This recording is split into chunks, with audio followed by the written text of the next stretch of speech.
বিসমিল্লাহির রহমানির রহিম। সুপ্রিয় দর্শক শ্রোতাবৃন্দ, আসসালামু আলাইকুম। ইউরোলজিক্যাল ইমার্জেন্সি ডিজিজ এর আলোচনায় আজকে আমাদের বিষয় হচ্ছে প্যারাফিউমোসিস। প্যারাফিউমোসিস রোগটি একটি ইউরোলজিক্যাল ইমার্জেন্সি যেখানে লিঙ্গের অগ্রত্বক বা প্রিপোচ অফ দ্য পেনিস, এখানে প্রিপোচটা গ্ল্যান্স পেনিসে বা লিঙ্গের মাথা থেকে পিছনের দিকে খাঁজ পর্যন্ত সহজেই সরিয়ে নিয়ে আসা যায়, কিন্তু যখন প্রিপোচ বা অগ্রত্বকটি পিছনে খাঁজ পর্যন্ত নিয়ে আসার পর সামনের দিকে আবার পুনঃস্থাপন করা যায় না বা সরিয়ে দেওয়া যায় না, তখনই যে জটিল সমস্যা হয়, এই জটিল সমস্যাকে প্যারাফিউমোসিস বলে। সংজ্ঞা যদি বলি আমরা, প্যারাফিউমোসিস হচ্ছে লিঙ্গের অগ্রত্বককে জোর করে বা পিছনে ঠেলে নিয়ে আসার পরে যে জটিল সমস্যার সৃষ্টি হয় এবং সেটা আর সামনের দিকে নেওয়া যায় না, সেই সমস্যাটাই হচ্ছে প্যারাফিউমোসিস। এর কারণগুলি হচ্ছে স্বাভাবিকভাবে শিশু থেকে শুরু করে খতনাবিহীন যে কোনো পুরুষেরই এটা হতে পারে এবং বিভিন্ন কারণে হতে পারে। কারণগুলির মধ্যে প্রাথমিক কারণ হচ্ছে প্রিপোচাল মাথা যে দিক দিয়ে প্রস্রাব বেরোয়, অগ্রত্বকের যে দিক দিয়ে প্রস্রাব বেরোয়, মাথাটা যদি চিকন থাকে, যেটা সচরাচর পিছনের দিকে আনা হয় না বা একই রকম থাকে খতনাবিহীন অবস্থায়, সেই অবস্থায় যদি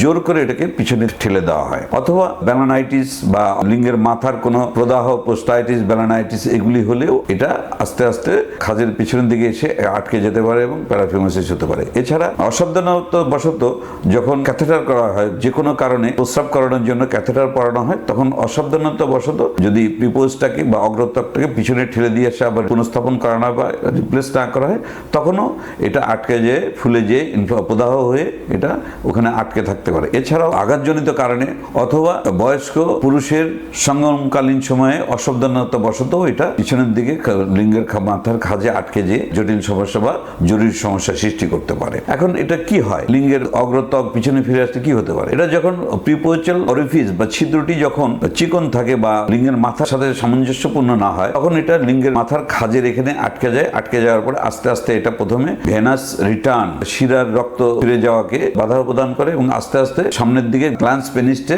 ফুলতে থাকে। ফুলতে ফুলতে এমন একটা পর্যায়ে আসে তখন শিরা এবং ধমনী দুটোরই রক্ত চলাচল বন্ধ হয়ে যায়। ওখানে আস্তে আস্তে রক্ত চলাচল বন্ধ হয়ে যাওয়ার কারণে কালো হয়ে যেতে পারে, এমনকি লিঙ্গের গ্ল্যান্স পেনিস, লিঙ্গের মাথাটিও নষ্ট হয়ে যাওয়ার সম্ভাবনা থাকে। এখন লক্ষণ কিভাবে দেখা দেয়? লক্ষণ দেখা দেয় হঠাৎ করে হয়তো বা যদি একটু ল্যাক্স স্কিন থাকে, যদি প্রিপোচাল ছিদ্রটি যদি মোটামুটি একটা স্বাভাবিক থাকে, তখন হয়তো প্রথম দিকে কিছু বোঝা যায় না, কিন্তু যদি টাইট থাকে প্রিপোচাল স্কিনের ছিদ্রটি, তখন গ্ল্যান্স পেনিসের গলার কাছে বা খাজের কাছে এটা আটকে যাওয়ার কারণে তখন তীব্র ব্যথার সৃষ্টি হয়। আস্তে আস্তে ব্যথার তীব্রতা বাড়তে থাকে এবং বাড়তে বাড়তে এটা লিঙ্গের মাথা গ্ল্যান্স পেনিস যখন প্রদাহের সৃষ্টি করে, তখন জ্বর আসতে পারে, ব্যথা সৃষ্টি করবে এবং সামগ্রিক ইনফ্লামেশনের যত উপসর্গ আছে সেই উপসর্গগুলি দেখা দিতে পারে। এখন কথা হলো ডায়াগনোসিস কিভাবে করা যায়? রোগ নির্ণয় করতে হলে এটা সার্জন যখন বা কোনো ইউরোলজিস্টের কাছে এই সমস্যা নিয়ে রোগী যায়, তখন ইউরোলজিস্ট এটা ক্লিনিক্যালি দেখেই এটা রোগ নির্ণয় করতে পারেন। এর জন্য আলাদা কোনো ইনভেস্টিগেশনের প্রয়োজন হয় না। এখন রোগ নির্ণয় করার পর এখন কিভাবে চিকিৎসা করা যেতে পারে? চিকিৎসা হচ্ছে প্রাথমিক অবস্থায় যদি রোগী নিজেই মনে করে যে তার লিঙ্গের মাথার চামড়াটি সে পুনঃস্থাপন আবার পূর্ব জায়গায় ফিরে নিতে পারবে, সে যদি আস্তে আস্তে যদি এটা ঠেলে সামনের দিকে নিয়ে পুনঃস্থাপন করে দিতে পারে, তাহলে এটা সেরে যায়।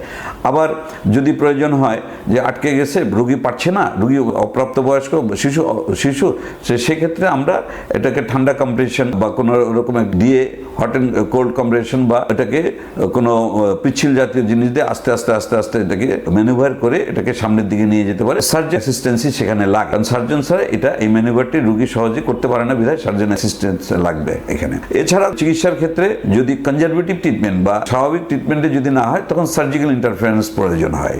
তখন কি করতে হবে? সার্জিক্যাল ইন্টারফারেন্স একটি জরুরি অবস্থা হলো, প্রাথমিক অবস্থায় এটাকে জাস্ট প্রিপোচাল ত্বক বা অগ্রত্বক বা প্রিপোচাল স্কিনটাকে সামনের দিকে 12 o'clock পজিশনে একটু লোকাল অ্যানেস্থেসিয়া কেটে এটার মুখটাকে বড় করে দিয়ে এটাকে রিপ্লেস করা যেতে পারে এবং সবচেয়ে ভালো হয় যদি খতনা করিয়ে দেওয়া হয়।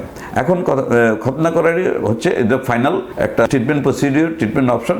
খতনা করাটাই আমি মনে করি মঙ্গলজনক। এবং এই খতনা নিয়ে ভুল ধারণা রয়েছে। খতনাকে আমাদের পরিভাষায় আমরা সাধারণত মুসলমানই বলে থাকি, কারণ যেহেতু মুসলিম সমাজে ইসলাম ধর্মে খতনা করাটা একটি জরুরি সুন্নতি কাজ, এই জন্য এটা করে নেওয়া হয়। কিন্তু অন্যান্য ধর্মাবলম্বীদের কাছে এটাকে মনে হয়, যারা সঠিকভাবে ব্যাপারটা বোঝে না, তারা মনে করে খতনা করালেই বুঝিবা তার ধর্ম পরিবর্তন হয়ে যাবে। আসলে তা না। খতনাটা একটি রিচুয়াল বা একটা ধর্মীয় ব্যবস্থা ইসলামে হলেও এটা একটি স্বাস্থ্যসম্মত উপায়, যাতে প্যারাফিউমোসিসের মতো জটিল এবং জরুরি ইউরোলজিক্যাল সমস্যা না হয়, এই জন্য স্বাস্থ্যসম্মতভাবে খতনা করানো হয়। এছাড়াও খতনা না করলে প্রিপোচাল স্কিন বা অগ্র স্কিনে লিঙ্গের পুরুষদের ক্যান্সার হওয়ার সমস্যা থাকে। এখন এখন সর্বশেষে আমি যেটা বলতে চাই, পুরুষ শিশুদের, প্রাপ্তবয়স্ক খতনাবিহীন পুরুষদের প্রিপোজাল স্কিন নিয়ে সবসময় সাবধান থাকতে হবে এবং এর হাইজিন মেনটেন করতে হবে। হাইজিন মানে পরিষ্কার পরিচ্ছন্নতা মেনটেন করতে হবে, কারণ পরিষ্কার পরিচ্ছন্নতা আপনি আপনার প্রিপোজাল স্কিনটি বা শিশুদের অভিভাবকরা যদি তাদের শিশুদের প্রিপোজাল স্কিন বা অগ্রত্বককে নিয়মিতভাবে মানে সামনের দিকে পিছনের দিকে নিয়ে খুলে দেয় বা প্রিপোজাল ছিদ্রটা বড় হয়ে বা স্বাভাবিক হয়ে যায়, তাহলে আর এই সমস্যার সৃষ্টি হওয়ার কোনো সম্ভাবনা থাকে না।